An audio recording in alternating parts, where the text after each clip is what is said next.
In this week's show, we're going to be talking about Andretti's new entry for Formula One being approved, the final seat on the grid, and of course looking ahead to the Qatar Grand Prix.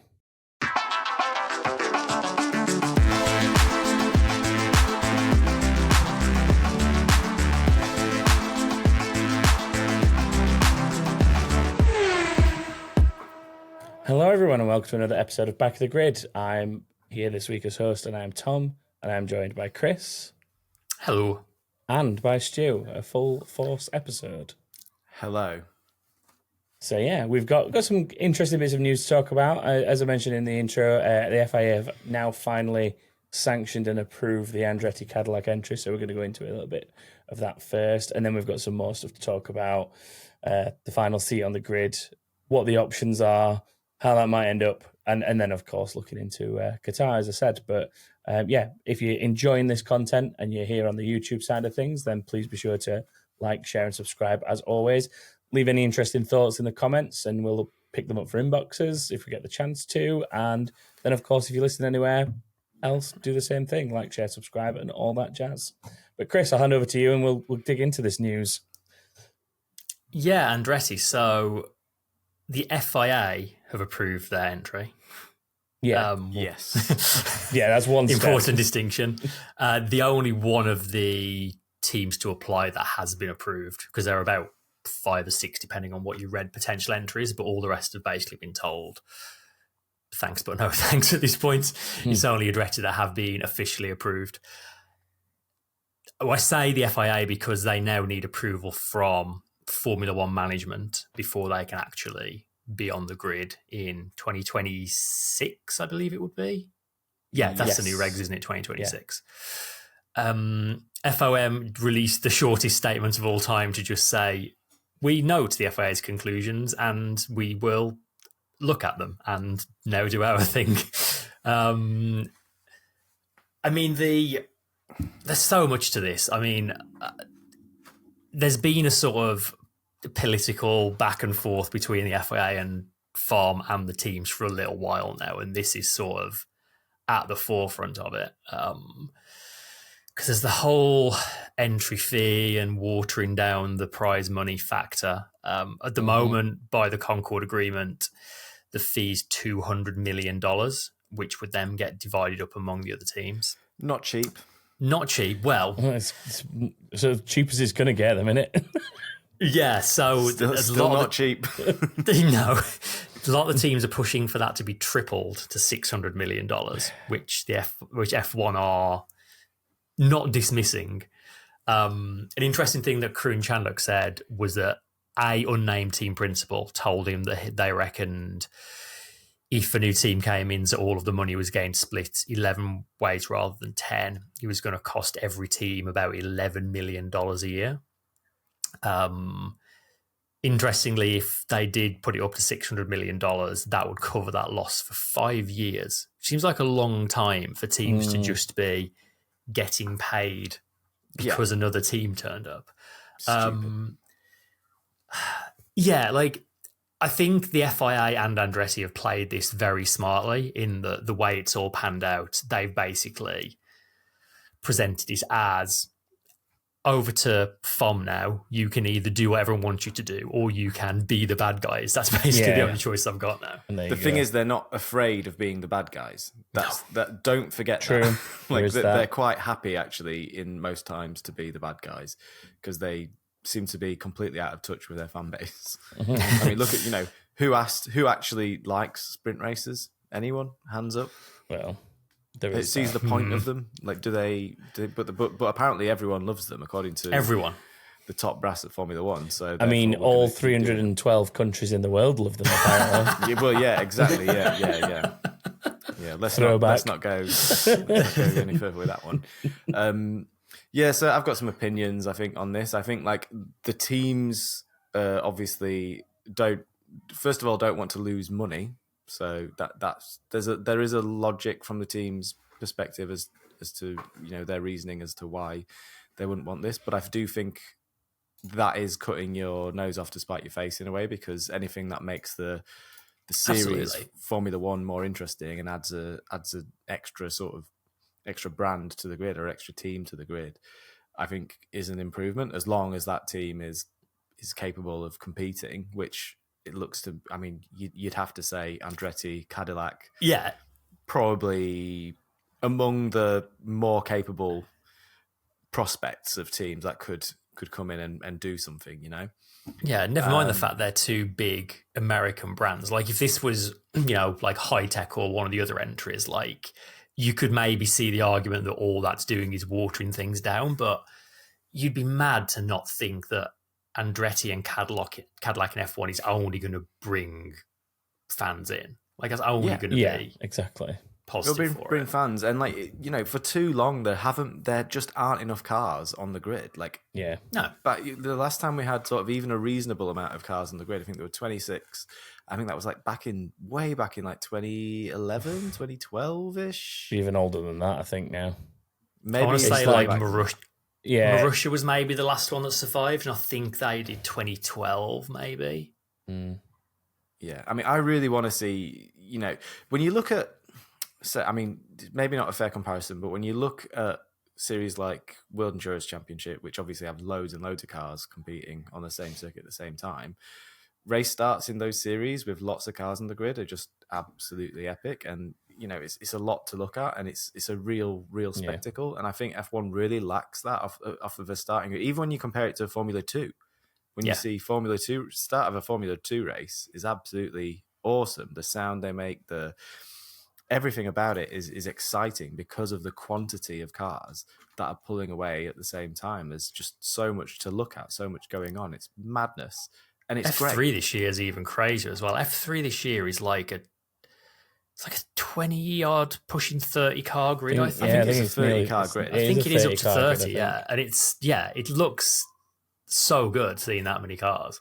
Yeah, and Formula One's lacked that for many, many, many years now. And I think anything they can do to move towards that, to have more cars on the grid, even if it is only 26, then even if it's only 22, I think it's an improvement. So for FOM to, I mean, let's face it, it looks as though they're going to try and block it, or they're going to try and, you know, they've got their own ideas, haven't they? I mean, that's been the noise coming from FOM for a long time. Again, I think it's cutting your nose off to spite your face. I think there's a lot a team like this can bring, and I think some of the teams as well, as Christian Horner put to Daniel Ricciardo, they're running from a fight. They're scared of what this team can bring to the table. They're scared of losing those positions in the World Championship and losing their prize money as well as their kickback from FOM. So, yeah. And, you know, if this was a few years ago pre-budget cap, again, you could maybe see the argument that it's less money every team can then spend on development. But we're in a budget cap era now. Yeah. I don't have the exact figures in front of me, but most teams spend up to the budget cap. At least half the grid are spending up to the budget cap. Yeah. You can understand why a team like, not even Williams so much these days, but like the Haases of this world, you can understand their pushback maybe because they're not hitting the budget cap anyway. But like for teams like Mercedes and Red Bull and Ferrari, even like for them to be complaining about this financially, like they all are profitable as Formula One teams. Like they make more money than they spend already. And I don't think Alpine made $23 million this year. They made that. They Formula One teams are profitable things these days. Yeah. Remember, not that long ago, Formula One teams were in humongous, eye-watering losses, and now it's possible to have a profitable Formula One key. Aston Martin, an example that aren't, like this week, I think it was revealed that they've 50-something million loss. But then they're building factories and wind tunnels, every bit of land I can find. Yeah. Just buying up Silverstone. It all comes back to a conversation we've had lots of times, which is teams have too much influence on things. Yeah. The only reason FOM are potentially going to push back on this is because all the teams have said they don't want it. Like the teams dictating the way the sport is run and who they compete against and how much influence they have. And it's just... Shouldn't be entirely their choice though, should it? Yeah, not even a little bit. Yeah, it's crazy. It really is. I very much hope that they see sense, because I mean, they've done all the right things. They've said all the right things. I read today from AMS, the German publication, who are normally like pretty on top of things. They've said that Cadillac have already been putting in the planning and budgeting to properly make their own F1 engine division, and they've been making hires of like known names within F1 or like who've worked in F1 in the past. Supposedly they're going to be cutting their WEC team back to a single car in the coming years to free up personnel and budget for this F1 engine projects. Like they're serious about it. Yeah, they're serious racers, aren't they? That's the thing. Completely. Like, to be running a WEC team, and those Cadillac WEC cars are serious business as well. They're not, they're not messing around. Like, they're there to compete. Yeah. Any experience that they can get their staff members or their personnel inside that series is always going to be beneficial for them by the time they get to Formula One, if they're allowed into Formula One. And it should be seen as evidence that they are capable of running a Formula One team. I think if you can run a WEC team, yes, a WEC team's a lot cheaper, but if your budget adds up and you're running with relative success as a fairly, in a fairly newish series, given the new sort of regulations at WEC, if you can run with some success there, then you can probably, look at competing with the big boys. There's some serious business and serious teams in WEC. And if you can compete with them, if you can compete with Toyotas and Ferraris of the world, then you should be in Formula One. Exactly, yeah. Exactly. And never mind the fact that Andretti have, got a massive history in so many series. Like they've just won a Formula E World Championship. Like these are serious organisations. Like they're not just there to have a go. They're there to do well. And I think we've just explained it. I think that's what it is. I think they're scared. They're all scared to death that these guys are going to come in and be successful and going to potentially take opportunities for success away from them. And it's just, again, like we're repeating ourselves a little bit now, but it comes from the teams having way too much influence over the regulation and the running of the sport in general. And it's, also, it points to the widening divide between the FIA and Formula One management, I think. It really does. It seems like every big piece of news in relation to the running of the sport, the regulations, the sporting aspects of Formula One, they seem to be driving wedges further and further between themselves, these two bodies, and it's no way of running a sport. It's the equivalent of all the referees in football going, "Oh, we don't like the Premier League anymore." Yeah, like we're angry with the Premier League. We're going to do things our own way. It's strange. I mean, the FIA basically had to gag their own president because he just kept running his mouth about everything F1 was doing. I mean, that's a whole other thing, isn't it? I don't blame them for, but as an example of just how like fractured that relationship is. We can only hope that they see sense and that the right thing is done, because everybody except the current team bosses want this. Like, there's no sensible arguments against it. So, we can hope, I suppose. There's no idea of a timeline on how long this decision is going to take. I'm sure they will probably drag their feet a bunch, but we'll see. Yeah. As always, we will see. Yeah. Little last bit of news for me on to other things is that AlphaTauri have confirmed that Liam Lawson is going to be in the car again this weekend.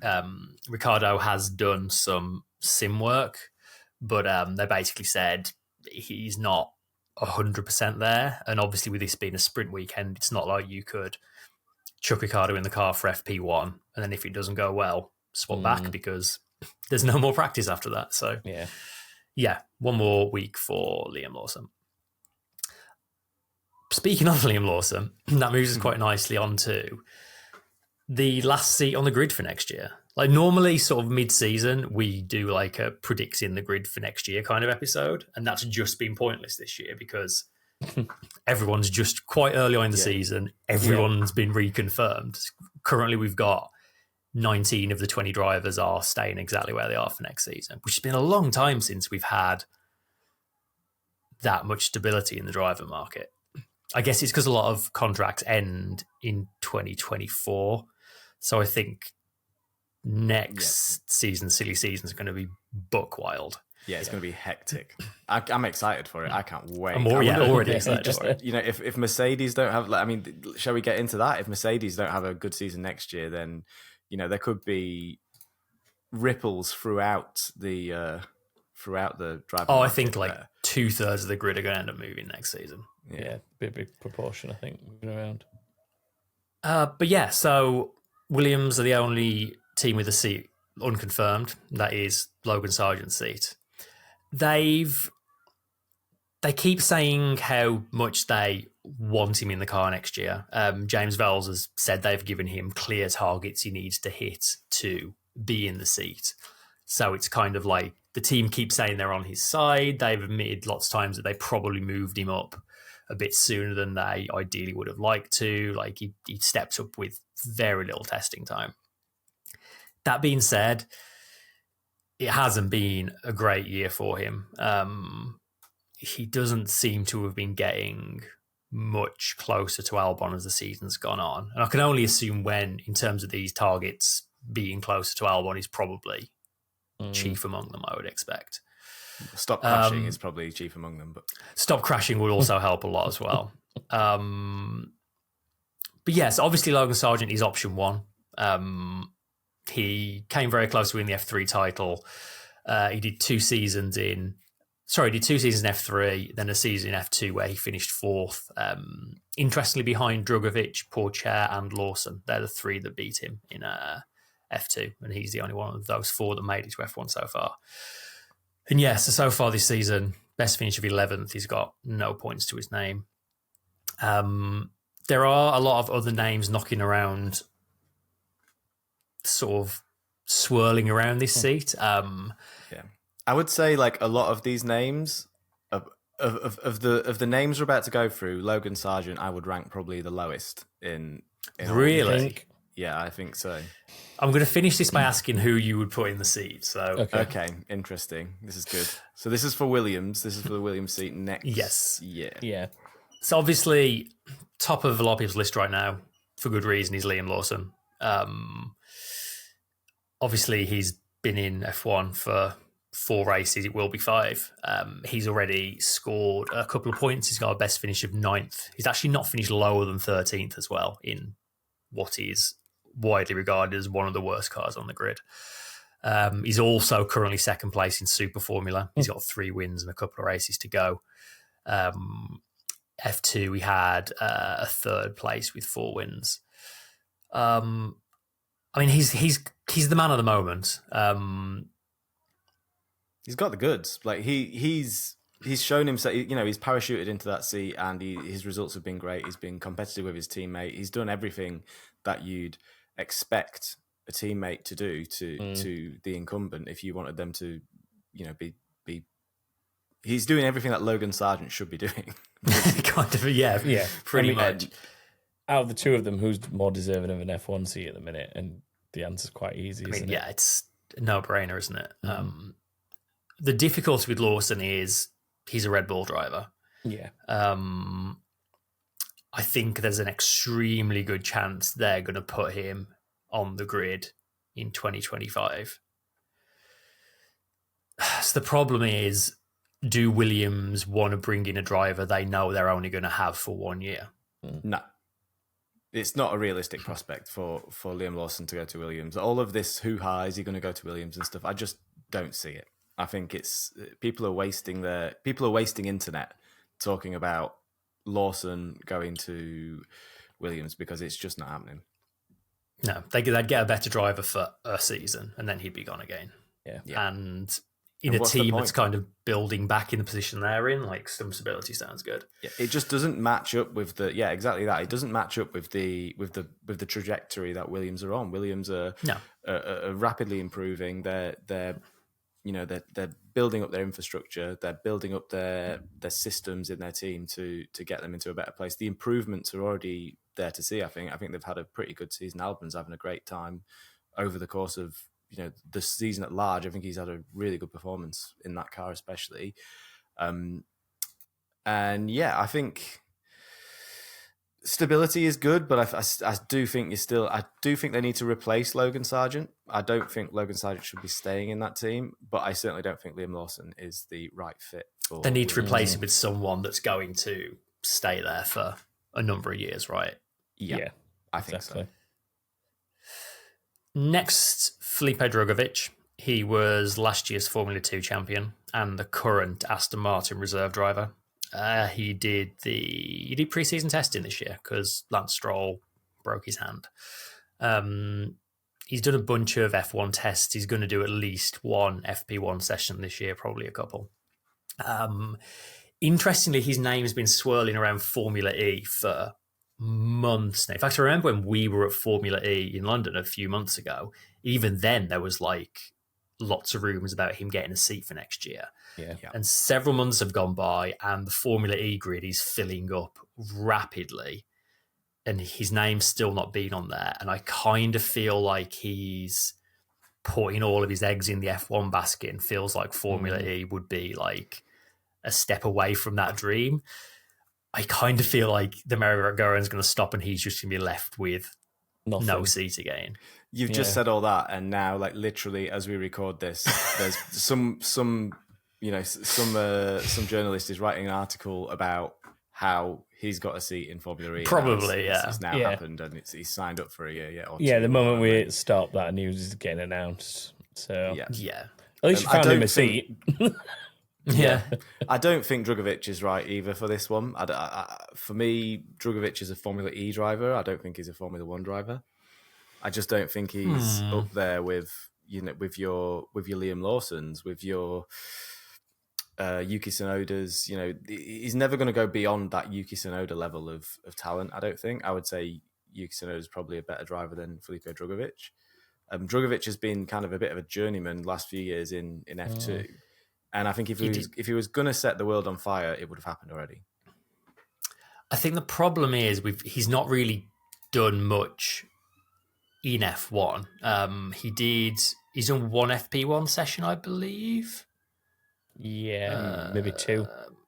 Maybe a couple. But I think even then, when you look at your George Russells of the world, your Alex Albons, your Lando Norrises, all of those guys did fairly, didn't do a huge amount of F1 running before they were in F1, and they came to F1 and they were really good. They came from a really good position in F2, did really, really well in F2 and F3, battled each other all the way through. Probably, the standards that they were driving to, they probably pulled each other up a level, I think, a lot of them. And when they got to F1, they've been competitive since they got to F1. I mean, some of them have two of them now are in top seats. Yeah. And Drugovich, for me, just is not that. He was very much a surprise, his F2 championship, wasn't it? Like, he kind of, if you look at all the names that have been in F2 the last few years, he kind of came out of nowhere to win that championship. I do want to see him doing more F1 stuff to see what he has actually got, but right now, it feels like it would just be a sideways step from Sargent, doesn't it? At best. Drugovich, for me, Drugovich's championship in F2 was kind of like he was the best in a season of not amazing drivers, or the ones that you had potential to be amazing were like it was their first season, so they probably weren't going to do an amazing job. You compared him to the likes of, say, Norris and people that didn't have much running in F1 before getting an F1 seat. The huge difference is, like, Norris, just as a specific example, joined F3 for like a few runs at the end of the season, then did a whole season and won the thing. He joined F2 after that, did a few run-ins at the end of the season, then did a full season and came second to, was it Russell that year? Russell. Yeah. There was the year him and Albon, and that was a ridiculously heated battle, and they all deserve that next step up. And then Drugovich has got like something like a 7th and an 8th place finish in 2 championships. And then as those above him have kind of moved on, he's sort of just almost inherited that higher step. And it's not saying Drugovich is a bad driver. It's just he's not of the caliber of people who have won that championship before him.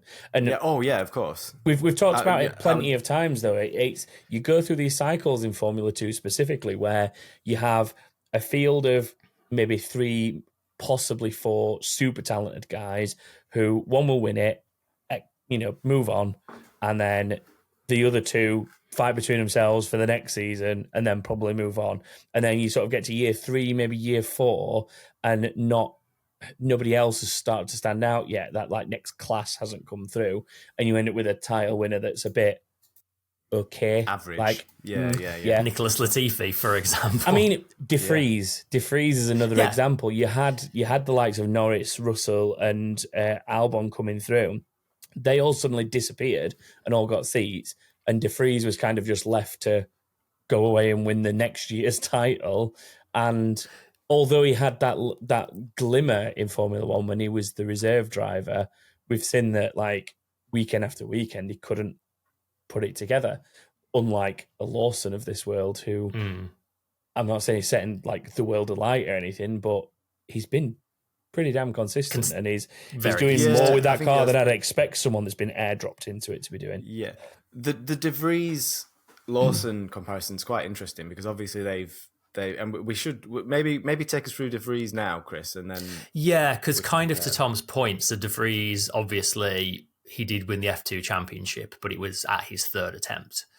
There's a lot of other names on this list that came in and won it straight away. De Vries took 3 tries to do it.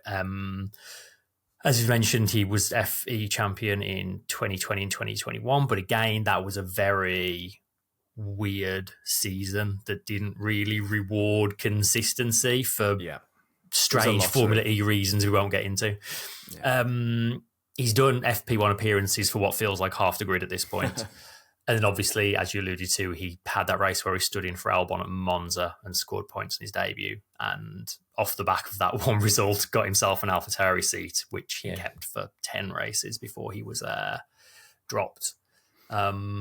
So my point here with the comparison with Liam Lawson is AlphaTauri have had some time to develop that car now. And it's probably a much better car now than it was when Nick De Vries was driving it. It was clearly a pig of a car to drive when Nick De Vries was driving it, and it looks like less of a pig of a car to drive now, to be fair. And I don't know whether that's like because of who's driving it, or whether it's because the development has happened and made it into a more manageable car.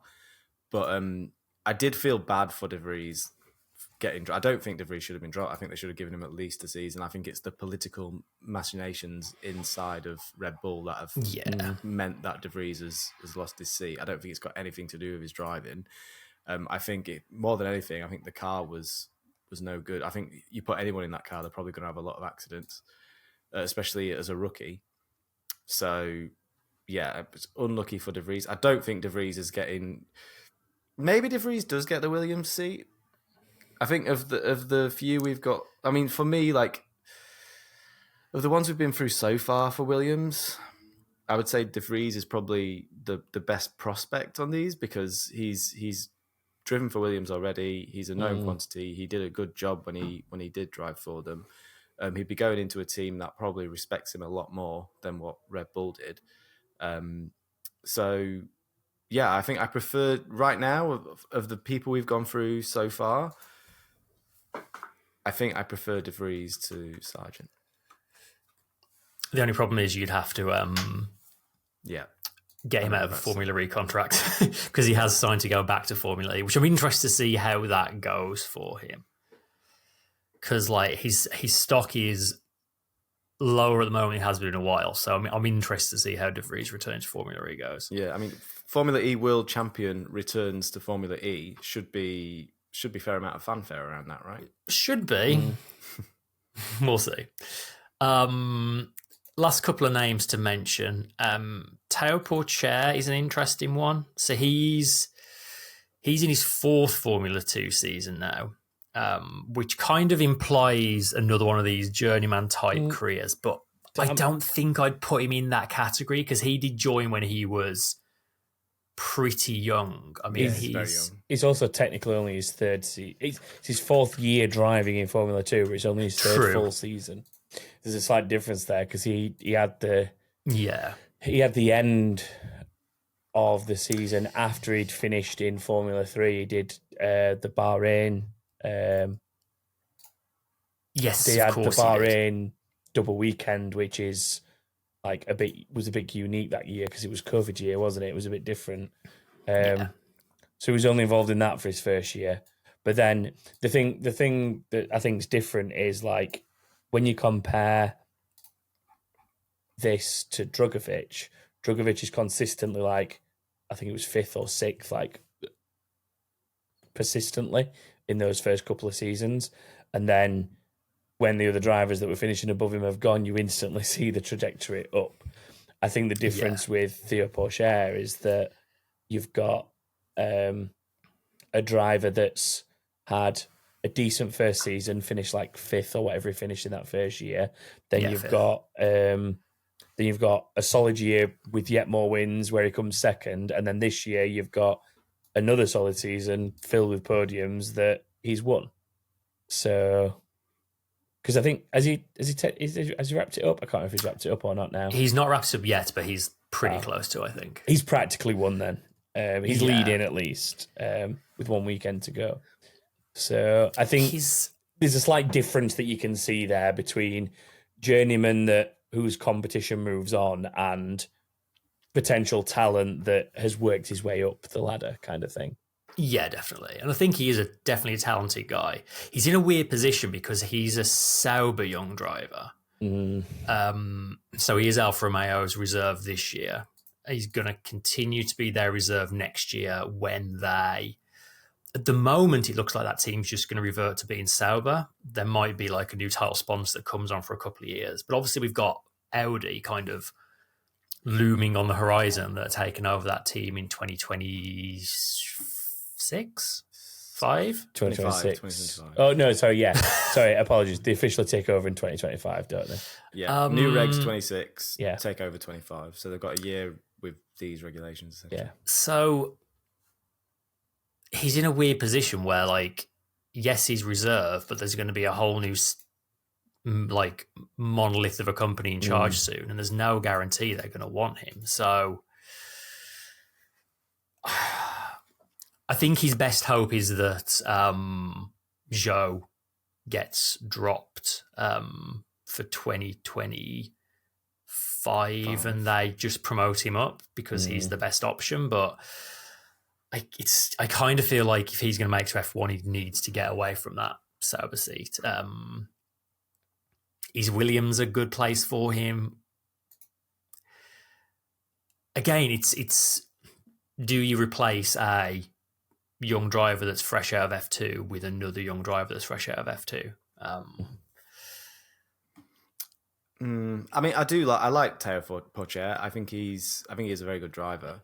I probably wouldn't put him on the Russell, Norris, Albon level. I think he's maybe a small step below those guys. But I don't hate him for Williams. But yeah, I think the thing that goes against him is the inexperience in Formula One.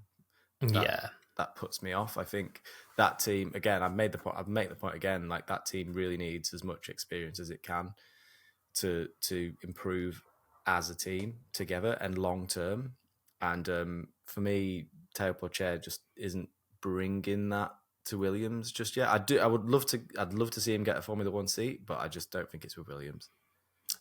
And that is the weird thing looking at these options. Like, there's not really a experienced head to bring back in the same way that like Haas brought back Magnussen and Hülkenberg. There's not really a driver like that out there. Like, or is there? Sebastian Vettel's not going to Williams. Not Sebastian Vettel. Well, what about Mick Schumacher? Because he's the most experienced driver on the list. So obviously he was F3 and F2 champion 2018 and 2020. Spent 2 seasons with Haas. He got 2 points finishes, but he was dropped at the end of 2022. Yes. Yeah. I like Mick Schumacher for Williams. I really do. So when he was F2 champion, he beat, among several other drivers, he beat Tsunoda, Zhou and Drugovich. Yeah. I do think he deserved more time in F1 than he was given at Haas. So I think like part of the problem again, it's that sort of rookie-ish driver in terrible car is a really, really bad combination, because those cars are much, much more difficult to drive than your Red Bulls, your Ferraris, your Mercedes, your McLarens. And if the Williams looks like an okay car to drive for a rookie, like it looks like that sweet spot where you're not in the most amazing car on the grid. You're probably not going to be winning races, so there's not going to be that pressure on you to win races. There's just the pressure on you to be close to your teammate. And I think that car it probably handles okay. So Mick Schumacher would probably have a decent time in there. I think it'd be I think as well, Albon is a good yardstick to measure Schumacher again, so we'd get an idea of actually if the talent is there. He's had his couple of years in F1 getting used to the new formula, which we've always said, he does need I think a little bit more time than your average driver to really get accustomed to a new car or a new formula. And he's had that time now. He's had his time in Formula One, so he's going to come back. If he does come back, he's going to know his way around a Formula One car and a Formula One team. And it could be that you put him in a slightly better, easier to drive car than what the Haas was, that he could be, he could prove everyone wrong and be this amazing driver that's really competitive against his teammate. I mean, if the internet is to be believed, because obviously he's reserve at Mercedes now, and Toto Wolff apparently has been sort of trying to sell James Vowles on the idea of Mick Schumacher. I think the best thing that he could do if he's really serious about that is, I mean, he doesn't count as a young driver now, but stick him in an FP1 session, send him out in a good car, and here's your chance, go and prove that you've actually got some pace. Yeah, I think that sends the wrong message to Sargent though, doesn't it? That's, you sit him in either. No, I mean Mercedes. Yeah, if Toto Wolff is serious about finding him a seat, give him a FP1 in a Mercedes. Bit of an advert. I don't know if that Mercedes is easy enough to drive. I don't think I trust him in the Mercedes, but it's not very. It doesn't seem like if they say it's the diva that it sounds like it is, then maybe you don't put. Yeah, that might be. But it could. It's either going to make his career or break his career very quickly. Yeah. But I think in terms of longevity as well for Williams, you could have him around for a couple of years, give him a chance, and he's got the experience to improve. At this point, I think after a couple of years under his belt, he does have the experience to sort of help the team move forward. And he's got the best people around him, I think, like Toto Wolff, James Vowles again. If James Vowles is... They've got all the experience of having a new driver in their team and helping them get up to speed, whereas I think his time at Haas, maybe that team wasn't really equipped to use a new driver the way a team like, say, Mercedes or McLaren are. So... I think he was destined to fail, to be honest, at Haas. I don't think he was ever going to do really, really well there in that car. But I think if you put him in Williams, I think he'd have more of a chance. I think he'd do a bit better. Yeah, I think I agree with that. Is there anyone we've not mentioned that you think could be considered for it? Not realistically, I don't think. Former Mercedes driver... Not Mercedes, sorry. Former McLaren driver, Stoffel Van Dorn. Stoff? Yeah, I'd love to see Stoff got a seat. Stoff's got a seat in Formula E again, though. And he's also... Well, he should. I think any FE driver, if a F1 seat came knocking, would. Yeah, more than likely. Bite your hand off for it. But yeah, he's technically contracted to Penske. He's got he does have a reserve role at Aston Martin, doesn't he, Van Dorn? Yes, he does. So he's got sim time. He's got, and we know he's got the goods. He's been a decent Formula One driver. Yeah. I don't think he did great in Formula E, did he? He did okay for Mercedes, or did he win? No, he got a title the year after De Vries. Yeah. Oh, that was it. Yeah. That was for Mercedes as well, wasn't it? Yeah, it was Mercedes last year. Yeah. I think he deserves a go. I think he deserves another shot. But then, I've said in the past that I don't like it when people come back to Formula One. Wasn't a huge fan. As much as I love Alonso, I wasn't a huge fan of Alonso coming back. As much as I would love Vettel to come back. Like, really, like a big part of me is like, wait, you've had your time, you've retired. Yeah. Let someone else have a go. You know, there's only 20 seats. Like, you have to give. If only there were 2 more seats, eh? Yeah. So with all that in mind, actually, maybe Schumacher's not the right driver for the team. Maybe they do. Maybe I would like to. You know, on the one hand, you want the team to improve and do better, and on the other hand, you do want to see new faces in Formula One because you don't. You know, the turnover's not that high at the moment. Yeah. So it's a conundrum. But I think for the good of Williams, for me, Schumacher's the best option. I think you're putting Schumacher the most realistic option. How about you, Tom? I think I'd give Pierre a go if possible. If they could work out a way to get him from Sauber, I think that his ever improving track record and his junior record gives him a bit more of a plausibility than they ever had with Sargent. So I think it's, if you're going to go for a rookie, a rookie to F1 at least, that's who I'd pick, I think. I think I would either take a punt on Pierre or I think Drugovich as well. I think I'd like to see what Drugovich could do.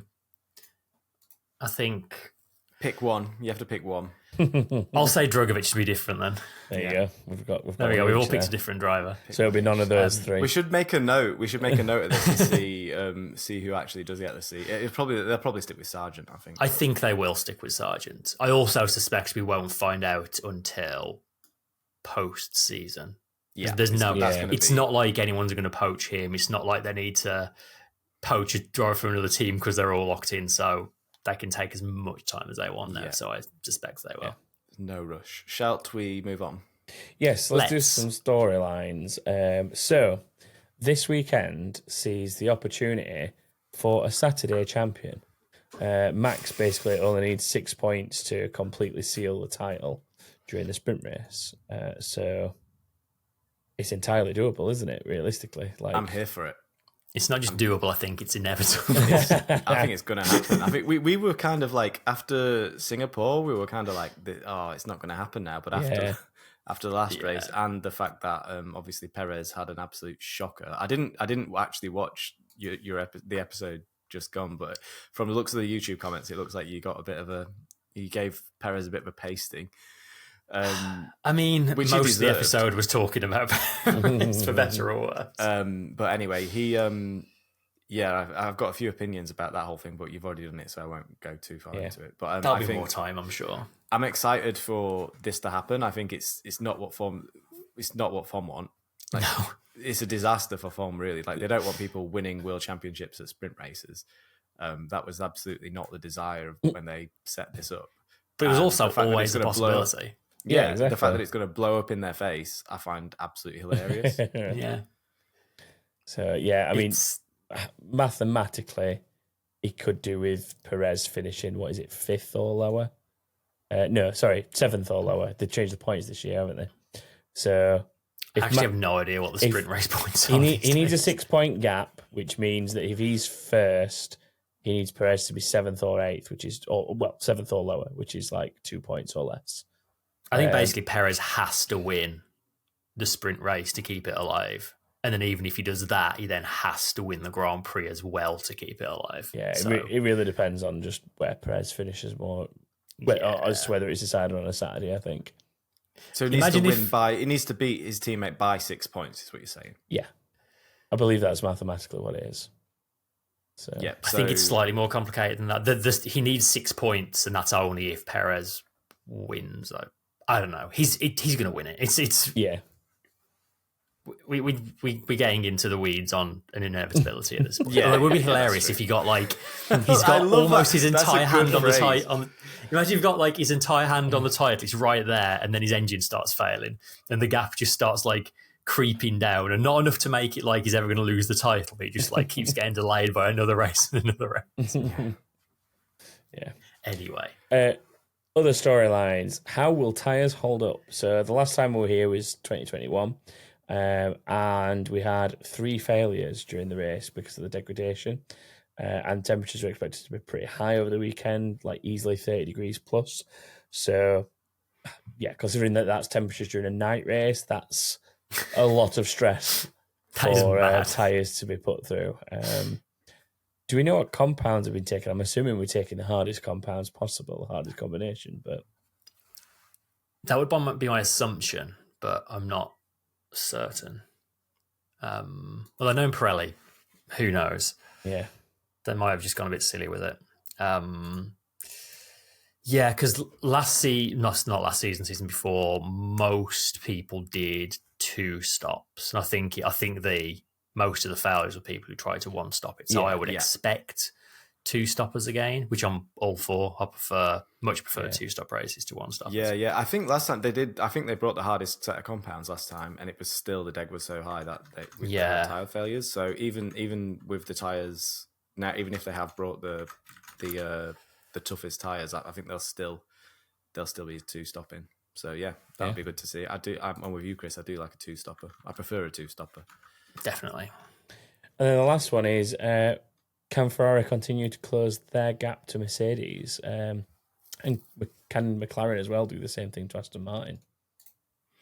Yeah, I think McLaren will. I think McLaren have proven now to be right up there in the mix with the very top teams behind Red Bull. I think Mercedes... So Mercedes are worried about Ferrari having sort of solved some of their tyre wear issues and sort of be using their tyres a little bit more, having a bit more longevity than Mercedes have at the moment.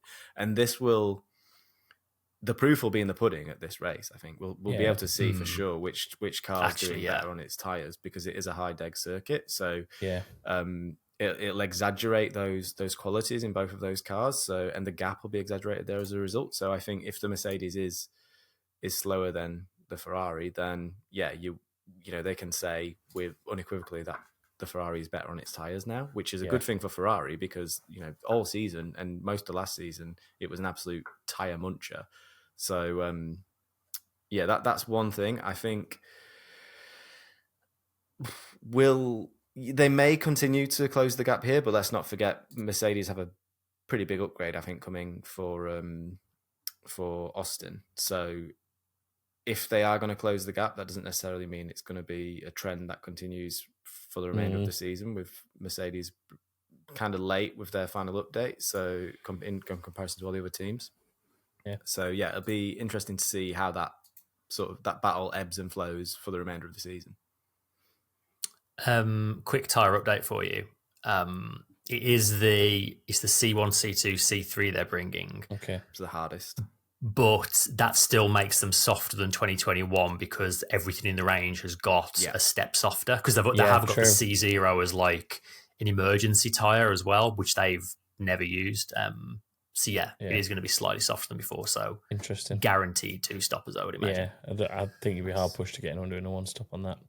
I think just going back to the current storyline, I think the thing we looked at last week, where when you look at the points pre-Silverstone versus the points post-Silverstone, the swing for McLaren in that area, and also the negative swing against Aston Martin is ridiculous. Like, I think that it's inevitable that McLaren overtake Aston Martin at this point, to be brutally honest with you. I don't think it's a case of if, it's a case of when. So that's reminded me, actually, a YouTube recommend once you've finished watching our YouTube video, obviously. Tomo F1 recently did a video about Aston Martin's kind of driver situation and how Stroll has just not been scoring the points. And he basically worked out what their season would look like if they had 2 Fernando Alonsos. So they took every one of Alonso's results and put Alonso to a place behind or ahead of him, and then did the same for Stroll. If they had 2 Lance Strolls, they would be behind Alpine. If they had 2 Alonsos, they'd still be second. Man. There you go. Yeah, as an example of the gulf, it's crazy. But it's an interesting watch. I recommend go and have a look. Yeah, nice one. Right, and with those storylines answered, it's time to make some predictions. So if you want to get involved with this, just head to the website at backofthegrid.com where you can find out more. In the meantime, we're going to make our predictions ahead of this weekend's Grand Prix, and I would advise probably not copying us because we don't always do that well. But we'll see. Right, so fastest in Q3. Chris, you can go first on this one. It's a circuit of almost entirely medium and high-speed corners. You can't say anything other than a Red Bull, which means it has to be Verstappen. Okay. Yeah. Verstappen. Yeah, and is anyone doing anything other than a double Verstappen? That's the big question. Nah, Verstappen for me. I think it's a sensible thing to do. What about first DNF? That's where it first gets interesting. Stu. Verstappen first DNF. Okay. Yeah, why not? Are you actually genuinely doing that? This is the point of okay. I mean, we have got the classic AWS parody account, so that looks like something that they do. No, I shouldn't go Verstappen. I'm going to say who's been crushing a lot lately. I'm going to go for an Alpine retirement. It'll be Gasly. Gaz, it is. I don't really thought about it until this exact precise moment, so I'm just going to pluck a name out of the air and say Nico Hülkenberg. What about you, Chris? I'm going to say Bottas. He's on a pretty rough run of retirements and incidents. Number of finishers? 18. Oof, I feel like that's bold. Nah, it's loads of runoff. You do well to crash at this circuit. There is a lot of runoff, but I'm just thinking about people trying to chance the tyres and the temperatures and stuff. That's true. That's kind of where I was going with it, but maybe I'm way off. 18. I don't know. I'm sticking with 18. Sticking with 18. Chris, what about you?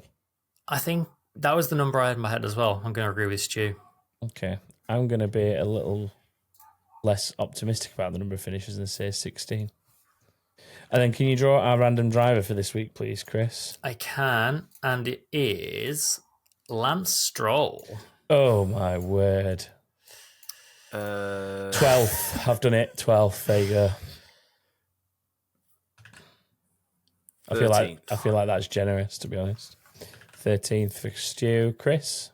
So on a quick look at his previous result, I think he's going to be pretty rubbish here. I'm going to say 15th.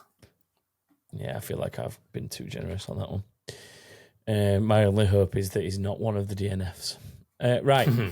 There we go. So that is our predictions. As I said before, if you want to get involved with this, head to backofthegrid.com where you can register. Even if you've not competed before, it's worth doing because we have a prize if you manage to get 5 out of 5 correct. There's also links on there to our fantasy leagues if you want to get involved with that, and you can also contact us. Speaking of contact us, it's time for a little bit of inbox. Keep it saying now. Stay out. Box. Hey, man. Yeah, I'll take the first one. We'll get through these pretty quick because I've only got a couple this week. Andrea Hanna says, how many points will McLaren take away from Aston this week, do you think? I have high hopes as a McLaren fan, but still a little wary because we never quite can be sure what to expect from the teams. I think McLaren this track. McLaren is smashing Aston Martin, Mercedes and Ferrari. Given how they were at Suzuka especially. Yeah. This is the type of circuit that they want at the minute, really, isn't it? Medium speed. Yeah. So the answer to that is yes. Podium, do you reckon? Yeah. I think there's a good chance of probably a Norris podium. Yeah. Maybe like a 3rd and 4th behind the Red Bulls. There was a very, very, very maybe tiny part of me that wanted to just go way out there and put a Norris win, but I want points, so I'm not taking that risk. Yeah, I reckon 3-4, 3-5, something like that. Yeah, they're going to be high up there. I think so. And where are Aston then? Where Aston are probably down in you're looking at 8th, 9th. It's going to be another Stroll out the points, Alonso just about in them, I reckon. Yeah, I think so. So there you go. That's that gap closing. Next one. I'll do the next one from Corey Zilla's Zombie Killer. I've been hearing rumours about Red Bull wanting to sign Lando and Norris at the end of the season to replace Perez. Do you think Norris will be loyal to McLaren and stay? And do you think McLaren would want to do everything to keep Norris? to build him as their own star driver if he's not already. Norris would be mental to go to Red Bull. Do you think? I think that's the worst idea, especially with the trajectory McLaren appear to be on. I think the only way he's beating Max Verstappen is in a McLaren. He's not beating him in a Red Bull because it's not designed. He's not going to go to Red Bull and suddenly have a car made for him, is he? Like Verstappen's got. So no, his best chance is having the car he's got at McLaren, and he's the incumbent at McLaren. He's still sitting very pretty at McLaren, I think, even compared to Piastri, as well as Piastri's doing. I would much rather see him stay at McLaren. I don't think he's winning. He's not beating Verstappen if he goes to Red Bull. No, I've got to give Norris credit, though. His driving style is very adaptable. You've seen him in, like, what I would say probably 3 very different McLarens for different setups, true. And he's always got the most out of all of them. So I think that he definitely would at least have that going for him, that no matter what the car was like due to Verstappen's preferences, I think he'd be able to adapt into it. Whether he'd be able to compete with him and beat him is another matter, but I think he'd at least be competitive, and you'd see a season somewhat like the Ricciardo Verstappen season where they went tit for tat in terms of like trading places. And I think he'd give him a rivalry at least, but whether or not he'd be able to beat him, I don't know. Yeah, I think he'd be. I think you're right. I think he'd be closer than Perez, but I think the issue lies in he'd be having to adapt his driving style to fit that car, and Max Verstappen doesn't have to do that because it is designed for his driving style. Yeah. Unless it happens to be Norris's true driving style and it's a perfect fit. Because we don't really know what that is yet, do we? in terms of what he's driven at McLaren. So I mean, I'm sure he's high on Red Bull shopping list. I'm sure he's high on most team shopping lists. Yeah. I mean, Red Bull, if Verstappen ever pulls a Rosberg and decides he's had enough, Red Bull don't really have many big name drivers ready to step into a front running car. So I think they would look outside, and he'd definitely be high on the list. But I still think especially with McLaren's current trajectory, I think the only place Norris is going to leave McLaren for is Audi in like 25 or 26. Yeah, which is, funnily enough, roughly when his current contract ends, is it not? I think, he got like a multi-year deal, and it ends around 2026. I think either beginning or end of 2026. Yeah, something like that. Piastri's is about the same. So, yeah, there you go. So that is it. That is all for Inbox this week. Thank you to everyone who sent everything in, and thank you to everyone who has obviously been active in the comments. Even Stu, who wasn't here last week, read them. He said it himself. So always worth you dropping us a comment, because we do actually read them and we do pay attention to them. So thank you for that. If you want to get in contact with us through social medias, we're on Twitter and X, whatever else you want to call it, just Back of the Grid F1. You can find us on Facebook, and you can, as I said before, contact us through the website at backofthegrid.com. There's also our Patreon, which if you get involved with patreon.com/backofthegrid, that gets you access to our Discord, which we're in and out of throughout the week, even on non-race weeks and stuff like that, talking about all kinds of motorsport, even outside of F1. So, yeah, get involved with that if that's something that sounds like it's up your street. Plus the benefit of being here live for this while we're actually recording. So there's always that too. But yeah, that is everything for this week. So thank you to everyone who's joined us live, and enjoy the Qatar Grand Prix. See you next week. Bye. Bye.